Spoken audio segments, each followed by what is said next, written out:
Ladies and gentlemen, we have a new poster of Wonder Woman showing her strength as she holds a tank above her head. But what I really want to just emphasize on, first of all, is the outfit of Wonder Woman. Once again, we went through this already. This is the warrior outfit of Wonder Woman, an armored suit, which we went through in much detail. The first time we saw an armored suit like this was in the 2008 Justice League, The New Frontier, in which we even had a comic strip that came out because of that, a comic book.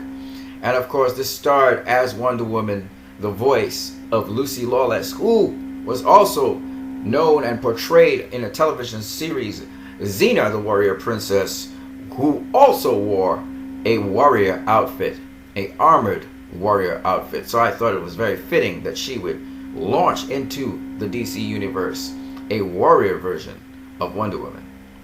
And of course, the most recent version of Wonder Woman in Justice League Action, it actually carries the almost identical suit to what Gal Gadot is wearing. And you can always watch my video, which I just did. That's the one immediately before this one, on more details about that. But here you see Wonder Woman, and she is actually holding a tank. And this literally pays tribute to the very first DC comic, Action Comics #1, Superman holding a car above his head as well. In this case, he threw the car. But it really is a good tribute back to that, as well as a tribute to also an early comic of Wonder Woman, Sensation Comics #26, which was issued out February of 1944, 3 years after the creation of Wonder Woman in comics.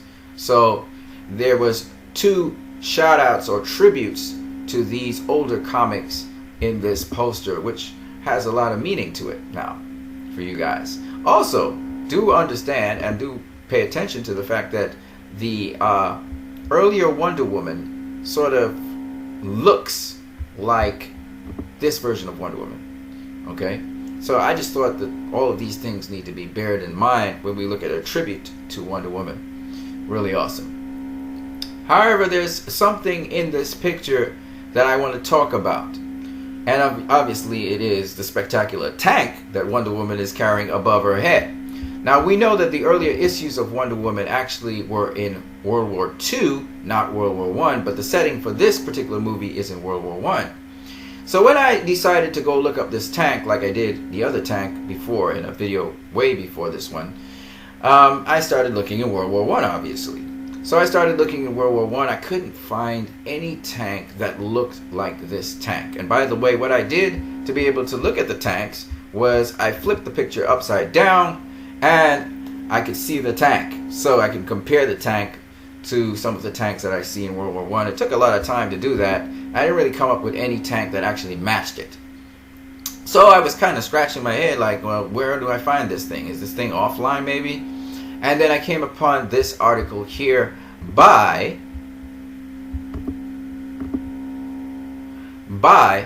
the website Bleeding Cool.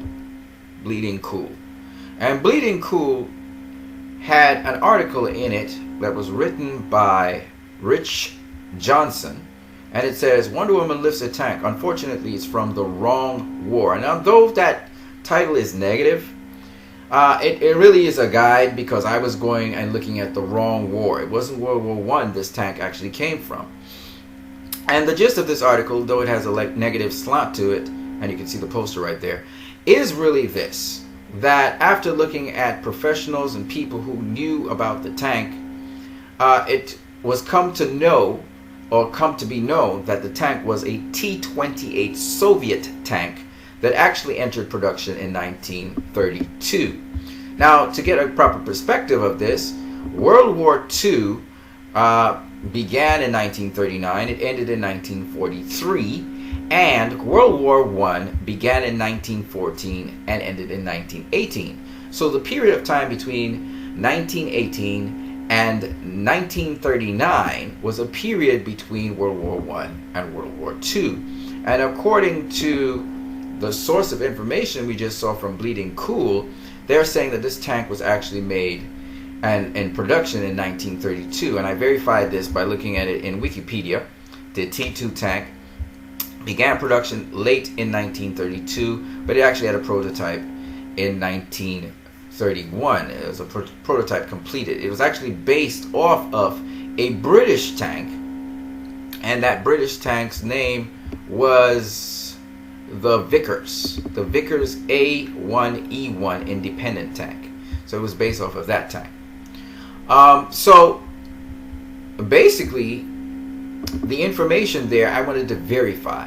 So I decided to see what is a T-28 tank actually, right? So I went about looking for pictures of the T-28, and I came upon this picture. It's an outstanding picture of, you can see the view of the T-28 from the front, from the back, from the side. Okay, you can also see it from the top, and again from the top behind it. So this is awesome. This is just an outstanding picture. And then I found another picture of the T-28, and this one really was awesome and instrumental in me really comparing my model with the T-28 model. So let's look at a comparison between the two to verify the information I saw in Bleeding Cool. That's how I do it. If I get information, then I start to compare. So I'm going to compare the tank that I see in the poster with the tank that I see right here. I'll use this one and this one here, okay? So if we look at this T-28 tank here, I'm going to zoom in a little bit more. The T-28 tank, as you can see, it has a turret gun, okay? This is like a turret. We call it a turret. It's like a cannon, okay? And the cannon is kind of short, if you see, and it's on like a little square block thing that's reinforcing it. There's also a turret on the side here, and there are two turrets in the front, and they're separated by this little box thing here, and they're both mounted on boxes or a circular kind of thing, okay? So let's just see, first of all, if the tank in the poster has these things. All right, so let's look.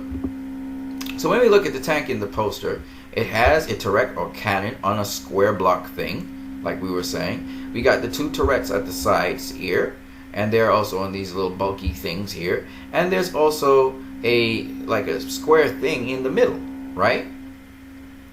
Okay. We also see that there's a railing that goes around the top, and there's these kind of knob-like things, like if they're, there to, I don't know, keep the lid down maybe. So we have these knob-like things, we have a railing here that goes around, and we also have this little turret or gun thing here in the front, right? So when we look at this photo here, we see that there's a railing that goes around. We see that there's this little box thing in the middle of these two turrets. Okay, I'm going to just switch the picture here. And we also have a turret or a gun or a cannon right here as well in the front. Okay, and it's also sloped downwards, you'll notice. So when we look here, yes, it's sloped downwards. There's the turret gun thing that we were talking about. We got the little knob things on the top, and if we look at our picture here, there are those two little knob things on the top as well. It seems as though there is also a lid that you can open and come out of the tank from above. There's the turrets on the sides as well. Let me see if I can see the turrets on the sides here, on the top sides. Is there any turret thing? I can't really see it. It's a little too dark for me to see the little turret thing here, so I can't really verify that, but I can see there's a lid and a cover right here. If you look right there, but Wonder Woman's head is kind of blocking the cover, but there's a lid cover thing right there. So there it is. There's a little box thing on the sides here. So let's see if there's a little box thing on the sides of this one.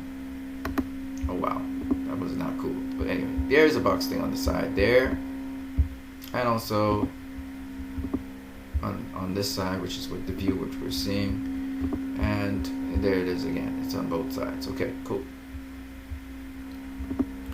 All right, and then what else do we have here? We also have, seems to be, it's like, I don't know what this is, but it's like a piece of metal here in the back. I don't know if it's to hold guns or what, but it's bumped up there, and it seems to be something sloping downwards in the back. Okay, so let's just see that that is there, and you can see the bumpy little thing in the back here, and there you see it again, right there. That's the bumpy thing, and it slopes downwards at the back. Okay, you have the little box thing on the sides, like we said. Now let's look at the wheels. Okay, so let's look at the wheels and the railing and stuff like that. Okay, for it. So this is a great angle to see the wheels. So we can see that it seems a little groove here, and you have these little wheels like pulleys pulling the chain along. And you have all these pulleys on the bottom here, a lot of pulleys. But here these are spaced out some, right? And then you see these little grooves in the side here of this, the side of the place where all the wheels are, right? You have a big pulley here and you have a big pulley there. Okay, so let's just see if we see that on the Wonder Woman. And here you see the spaced out pulleys or wheels. So you can see that spaced out right there. You see many little pulleys and wheels below. And again, we see the little markings on the sides.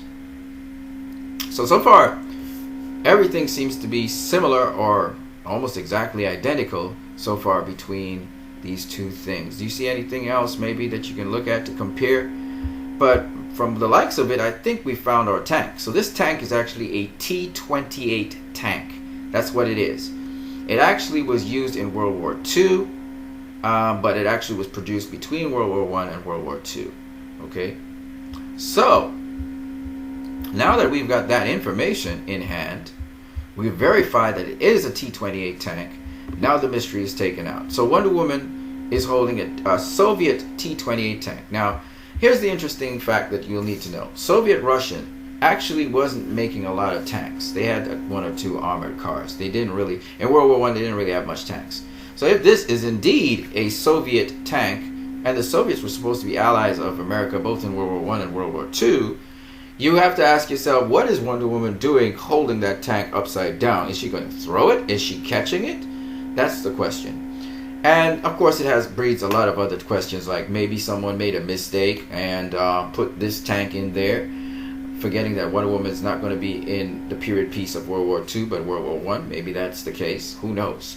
Well, what we do know, we don't even know this poster is about the sequel to Wonder Woman. Who knows? I don't know, because everything's in the air. I don't think there's going to be a sequel in World War II like that. I think, remember the picture we saw was in Batman v Superman was her in 1911, and she was trying to get that picture to hide it. So I have a feeling that that Wonder Woman doesn't go into World War II. I think she goes into secrecy and quiet after World War I. That's what I think happens. So we'll see. So you guys leave in the comment section below what you think of this tank. This is actually a tank that was used in World War II. It was produced between World War II and World War I. It's called a T-28 tank, according to Bleeding Cool, which they're absolutely correct with. And also tell me what you think about the shout out of this poster to Superman, the very first Superman comic in Action Comics #1, as well as Wonder Woman in issue number 26 of Sensation Comics. Alright, you guys have a great one.